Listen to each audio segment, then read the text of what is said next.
अस्सलाम व्यूअर्स, एक नई वीडियो के साथ दोबारा आपकी खिदमत में हाजिर हूँ। पाकिस्तान क्रिकेट बोर्ड से आज लेटेस्ट डेवलपमेंट आई है, जिस तरह पता चला है कि वहाब रियाज को चीफ सेलेक्टर बनाया गया है। वो जो है वो स्पोर्ट के चीफ मिनिस्टर भी थे, जिसके बाद अब वो जो है वो चीफ सेलेक्टर भी, उनको चीफ सेलेक्टर का ओहदा दिया गया है। दूसरी जानिब अगर मैं बात करूँ मोहम्मद हफीज़ की, तो मोहम्मद हफीज़ को डायरेक्टर भी बनाया गया है, director of PCB, and then he appointed head coach also. तो सब कुछ तो आपने उनको ही दे दिया। सिस्टम जो है, जो हम बात करते हैं सिस्टम, जिस सिस्टम की वजह से आपकी क्रिकेट ख़राब हुई है, वो सिस्टम तो नहीं चेंज हो रहा ना आपका। आप हर टूर्नामेंट के बाद जो है वो कैप्टन चेंज करते हैं, फिर बोलते हैं कि जो है कैप्टन की गलती है, उसने वर्ल्ड कप हरवा दिया, ये करवा दिया। सिस्टम तो आपका वही का वही है। वही हफीज़ दोबारा वापसी आ गया, वही वहाब रियाज दोबारा वापसी आ गया।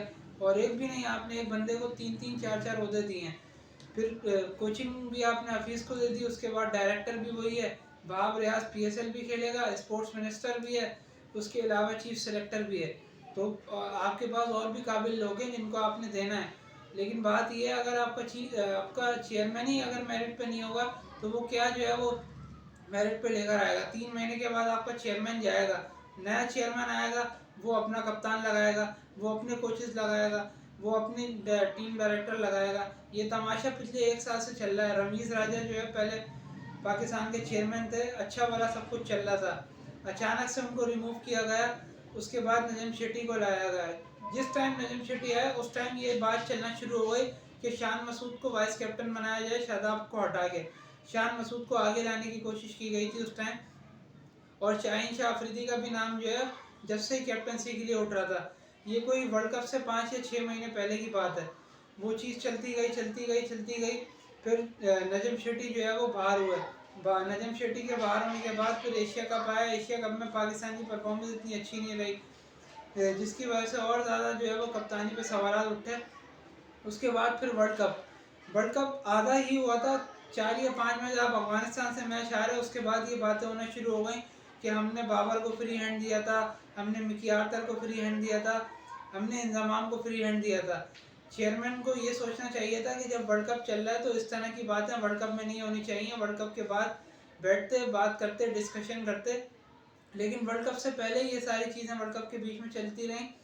उसके बाद जब वर्ल्ड कप ख़त्म हुआ तो बाबर आजम को बुलाया गया, उनको ऑफ़र दी गई कि आप वाइट बॉल के कप्तान तो अब नहीं हैं, तो आप जो है वो रेड बॉल रख लें, एक फॉर्मेट की आप कप्तानी करें, वाइट बॉल के लिए हम नया कप्तान ला रहे हैं। तो उस पर बाबर ने सामने से यही जवाब दिया कि मैं करूँगा तो तीनों फॉर्मेट की कप्तानी करूँगा, अदरवाइज़ एक फॉर्मेट भी मैं नहीं करूँगा। रमीज़ राजा ने का जो रिसेंट स्टेटमेंट आया, उसमें रमीज़ राजा ने ये कहा है कि बाबर आजम ने उनको कोलकाता में पहले ही कह दिया था कि जो है वो मैं इस बात को सोच रहा हूँ कि मैं कैप्टनसी जो है वो छोड़ दूँ। तो रमीज़ राजा ने भी फिर बाबर को ये मशवरा दिया कि आपको कैप्टनसी छोड़ देनी चाहिए, इससे आपकी बैटिंग जो है वो मुतासिर हो रही है।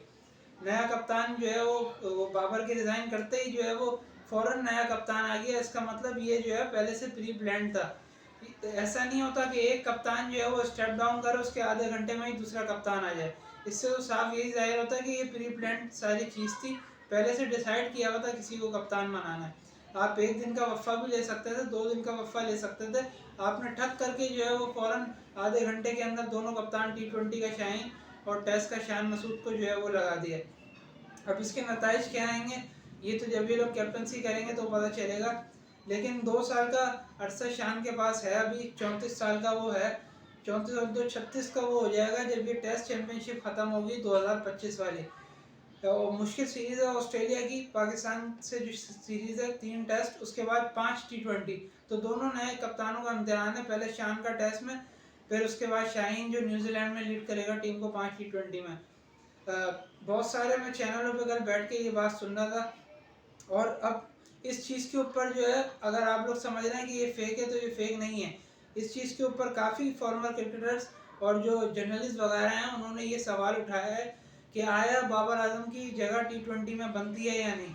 उससे पहले आमिर और इमाद ने उठाया, उसके बाद जो फॉर्मर क्रिकेटर वगैरह हैं, जो बाकी टीवी वगैरह पे बैठे हैं, आमिर सोहेल वगैरह, शोएब जट जो जर्नलिस्ट है, उन्होंने भी सब यही बात कर रहे हैं कि जो है वो बाबर को T20 में नहीं होना चाहिए।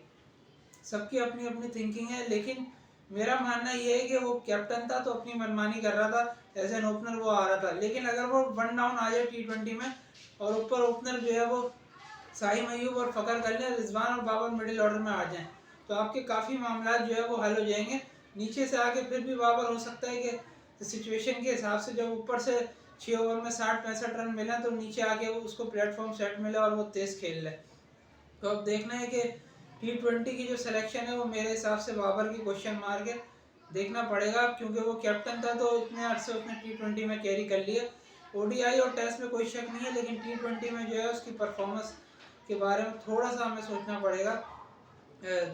अगर मैं बात करूं इंडिया ऑस्ट्रेलिया की फाइनल की, उस पर तो हम कल डिटेल में वीडियो करेंगे। मेरे चैनल हसन वकार को लाइक कर दिएगा, सब्सक्राइब कर दिएगा, बेल आइकन प्रेस कर दिएगा। ऐसा करने से हमारी तमाम वीडियोस बदलने और नोटिफिकेशन मौसूल हो जाया करेंगी। अल्लाह हाफिज़।